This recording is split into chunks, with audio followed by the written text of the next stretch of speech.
ক্ষমতা একটা মানুষকে কখনো মানুষ হতে সাহায্য করে না। অনুন্নয়নশীল দেশগুলোতে যে যেভাবেই পারবে সে সেভাবেই এই ক্ষমতাটাকে অপব্যবহার করবে। ক্ষমতার প্রকৃত ব্যবহারটা অনুন্নয়নশীল দেশের মানুষরা করতে জানে না। অ্যাজ লাইক আমাদের মতো যারা এই দেশগুলোতে বাস করে, ঠিক আছে? এই দেশের মানুষ আসলে ক্ষমতাটা নিজের মতো করেই ইউটিলাইজ করে, নিজের মতো করেই ব্যবহার করে। স্পেশালি বর্তমান সমসাময়িক কতগুলা ব্যাপার যেগুলা আমাকে সহ গোটা সমগ্র বাংলাদেশকে বিশেষভাবে ভাবাচ্ছে। প্রথমত, বিশ্ববিদ্যালয়গুলো পড়াশোনা থেকে পুরাই বিমুখী হয়েছে। একদিকে শিক্ষক কর্মবিরতি দিয়েছে, অন্যদিকে হচ্ছে যে কোটা আন্দোলন করছে শিক্ষার্থীরা। অপরদিকে বাংলাদেশের একটা সাংবিধানিক প্রতিষ্ঠান, যে প্রতিষ্ঠান কোনোভাবেই অনৈতিক কাজে লিপ্ত থাকবে না, ঠিক সেই পিএসসি প্রতিষ্ঠানটি প্রশ্ন ফাঁস করার সাথে এমন একটা অন্যায়ের সাথে জড়িত। তো সবকিছু মিলিয়ে আমি খুবই স্যাটিসফাইড না আমাদের দেশকে নিয়ে, খুবই আপসেট অ্যান্ড খুবই চিন্তিত যে আমি কি ইন ফিউচার আমার দেশে আসলে সার্ভাইভ করব কি করব না। তো সবকিছু মিলিয়ে আসলে আমি খুবই চিন্তা করলাম যে আসলে আমাদের দেশের মানুষরা যে যেভাবেই পারছে ক্ষমতাটাকে এমন বাজেভাবে ব্যবহার করছে, তার মেইন কারণ আসলে কি জানেন? আমরা আসলে মানুষ হবার যে শিক্ষাটা, এই শিক্ষাটাগুলো এই শিক্ষাগুলো আমরা পাইনি। কোথা থেকেও পাইনি। হ্যাঁ? আমি আসলে কাউকে ছোট করে বলছি না।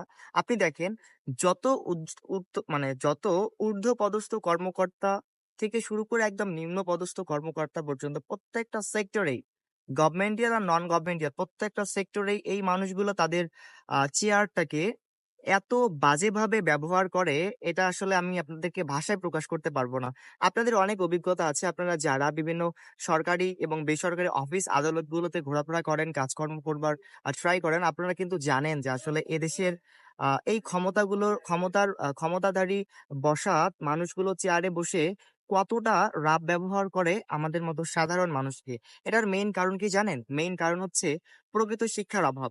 আজকাল মানুষ কিন্তু কিসের জন্য শিক্ষা অর্জন করে জানেন? আজকাল মানুষ মূলত শিক্ষা অর্জন করে চাকরির উদ্দেশ্যে।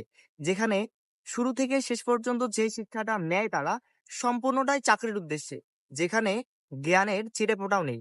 তো সেই দিক থেকে সাধারণভাবেই যেই মানুষগুলো ওইসব কর্মে যাবে বা ওইসব কাজে যাবে বা ওই চাকরিগুলো করবে, তারা স্বভাবতই এভাবে ঘুষ, দুর্নীতি এবং ইত্যাদি, ইত্যাদি করাপশন এর সাথে যুক্ত থাকবে। এটা একটা কমন ব্যাপার।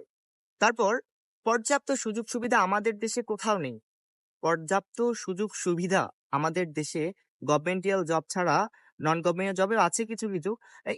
এই আসলে এই স্যাটিসফ্যাকশন আসলে কাজে দেয় না। এই যতটুকু আসলে প্রাপ্তি গভর্নমেন্ট থেকে যতটুকু আমরা অপরচুনিটিস পাই, ঠিক আছে? মাস শেষে বা সেলারি যেটা হয়, এটা দিয়ে আসলে বর্তমান সংসার চলার মতো না। এইজন্য আসলে মূলত মানুষ অনেক বেশি করাপশন এর সাথে লিপ্ত। যেখানে নৈতিক শিক্ষাটাকে, নৈতিকতাটাকে বিসর্জন দিয়ে তারা তাদের ক্ষমতাকে, তাদের চেয়ারটাকে অনেক বেশি বাজেভাবে ব্যবহার করছে। আর আজকাল আমি দেখছি যে বাংলাদেশ প্রেক্ষাপটে বা আমাদের দেশে আসলে পড়ালেখা করার উদ্দেশ্যটাই একদম বাজে একটা ইনটেনশন। এখানে টাইম ইনভেস্ট করা মানেই আমার লস। মানে পড়ালেখা করা মানেই হচ্ছে যে একটা লস প্রজেক্ট। সো আমরা যারা পড়ালেখা করছি জানি না আমাদের অদূর ভবিষ্যৎ আ কতটা ভালো হবে কি হবে না। তো সবকিছু মিলিয়ে আমি খুবই চিন্তিত। জানি না ইন ফিউচার কি হবে। তবে ভালো কিছু হবে এটাই আশা করছি। তো আজকে এ পর্যন্ত ভালো থাকবেন। আসসালামু আলাইকুম।